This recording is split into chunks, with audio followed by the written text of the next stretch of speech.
Now I know what you're thinking. Matt, it's been like a week and a half, 2 weeks since you posted anything. I thought you gave up on your YouTube channel. Well, I'm here to tell you, nah. I knew I was going to have to take a break because right now I just got a lot going on with work, and currently I'm in a musical with some really great people through the Caneland Arts Initiative. It's the 25th Annual Putnam County Spelling Bee.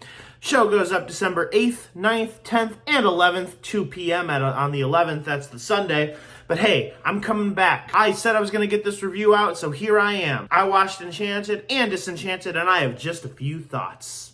Let's start with Enchanted. Things that I really liked about this movie. Amy Adams killed it in this role. She was born to play this character. She kills it. The music is so good and so catchy, and I figured out why. It's because the music was written by Alan Menken, and the lyrics were by Stephen Schwartz, who's done a lot of really great Disney shows and Disney musicals, like Broadway musicals. He's done a lot of those. So of course they're going to be catchy and really good and really fun. I thought it was shot very well. I thought it looked, for a movie that takes place in the real world, it actually did bring out the Disney animated look, if that makes sense. I thought the cartoon scenes were pretty good, especially for the time, and mostly everything else was just okay for me. I feel like I always heard it was subverting expectations of a Disney movie, but I don't know, I don't really feel like that anymore, especially in 2022. We've had a lot of movies change up the genre and subvert your expectations. Like, I don't know, Frozen is a big one that people talk about with a twist villain, but I don't know, Disney's been doing a lot of twist villains for the longest time, so that's like whatever. Honestly, I feel like they spent a little too much time with the Queen's servant character. I can't think of his name. I can't even think of the character's name. But it was the guy that played Peter Pettigrew in the Harry Potter movies. He's funny. He's a really good actor. But I feel like a lot of the movie was just wasted on, like, I don't know, childish humor with him. And obviously, like, this is a kid's movie. So I can't really fault it that much. But I feel like all the time we spent with him, we could have been spending developing Robert's character. Robert is fine, I guess. Patrick Dempsey played him pretty well, but honestly, he's just kind of nothing, and honestly, he's kind of a bad person, if you think about it. Like, he's got a pretty good relationship with his daughter, but his relationship with his girlfriend of 5 years, I don't know. I mean, I feel like both of them aren't really into this relationship very much, so that's kind of why it works, why he ends the relationship after 5 years. But the fact that he was willing to just leave somebody who's been in a relationship for 5 years to be with somebody he met literally 2 days ago on a billboard kind of says a lot about your character. But I also realize he's gone through a lot of crap, and he's kind of learning to, like, love himself and to believe that magic is real and anything's possible. So that is a good message of the movie. You don't want to, like, just go walking through life, if that makes sense. Kind of what I feel like I learned this year is, like, I don't want to just be walking through life. I want to be doing stuff, you know, to, like, you know, make life entertaining, like these YouTube videos. It's like they realized they wrote themselves into a corner where it's like, oh man, maybe we shouldn't have had him be in this relationship for 5 years.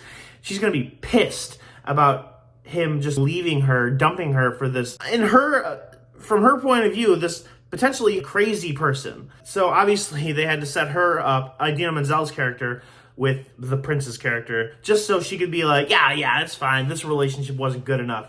So we're going to just end our relationship amicably, and we're going to go date other people. Which is, you know, how can you really be subverting expectations in a movie when you're literally having them wind up together even though they just met? That's like cliche Disney at its finest. I think I'm being a little too hard on this movie because it is a really fun movie. It's a good movie. It was great when it premiered, and it was really good the second time around 15 plus years later. Don't get me wrong, that movie, Enchanted, is definitely worth your while. Go check it out if you haven't, but if you haven't seen Enchanted, you're probably not going to at this point. But now let's go with Disenchanted. This might be an unpopular opinion, and actually I know it is because I checked the Rotten Tomatoes scores. I think this movie is technically better than the first one. My first thought, honestly, was this movie didn't need to exist, and I still kind of feel that way. But with most movies like that, I am okay with this one existing because I had a lot of fun with this movie. The same music writer came back, Alan Menken and Stephen Schwartz. You know, if they're together, they're going to kill it. And honestly, the music was, I think, just as catchy as the first movie. I think my favorite song from both of these movies is the evil Queen and Amy Adams song when they were trying to kind of fight over who's going to be the villain of the movie, which I thought was great. This movie actually kind of subverted expectations. And honestly, I think it was kind of genius that they were like, wait a second, Giselle is a stepmom. That's literally, like, we wrote the sequel for this movie when we introduced the daughter character. I don't think they had this planned out from the very beginning, but that was genius. And it gave Amy Adams the chance to, like, flex her acting chops. She was great when she was playing the villain. She was great. She, like, hopped right back into the role as Giselle. Her naivete was, like, just great, even though she's been around the real world for 15 years. So it's kind of weird that she wants to go back to the cartoon world. I understand movies got a movie, so it makes sense. She's trying to look... It feels like she's missing something, which I don't really know. I think she's kind of realized she made a mistake, and she's just kind of feeling weird about her life, but, like, whatever. So I think the message of this movie kind of got a little mixed up, I guess. I'm not really entirely sure what the message of this movie is. Like, it's not as obvious as the first one. I guess maybe this one is like, be happy with what you have, because what you have is good. That's what she realized in the first movie, that she loved the real world more than her cartoon world, I guess. I thought it's kind of weird, though. I kind of had this thought as I was writing this review. I thought this movie was original, but hold on to your hats here. This movie is kind of like the Santa Claus 2.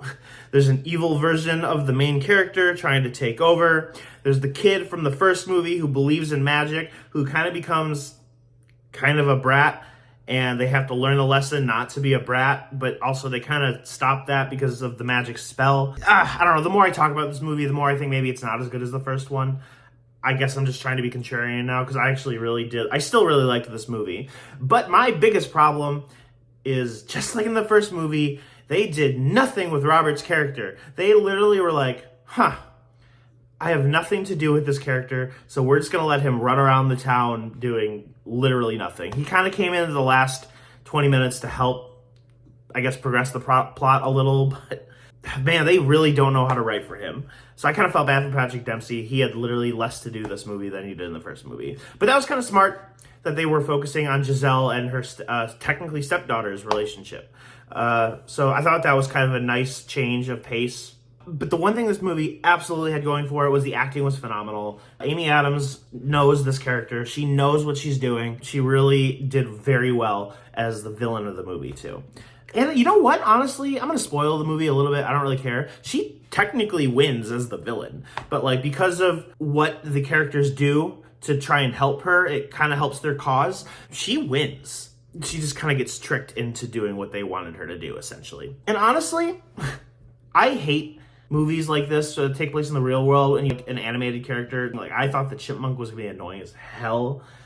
They did a fine job with the chipmunk. I wasn't as annoyed as I thought I would be. They utilized him perfectly. So honestly, I think I actually kind of went a little negative with both of these movies. But honestly, they're both pretty good. I still think I like the second one better. Who knows? Times will change, so I guess we'll see what happens with that. Those are just my thoughts on Enchanted and Disenchanted. Hopefully, I'm not going to wait as long for my next video, so I'm glad to be finally getting back into this. But yeah, those are just a few thoughts. What are yours? Bye.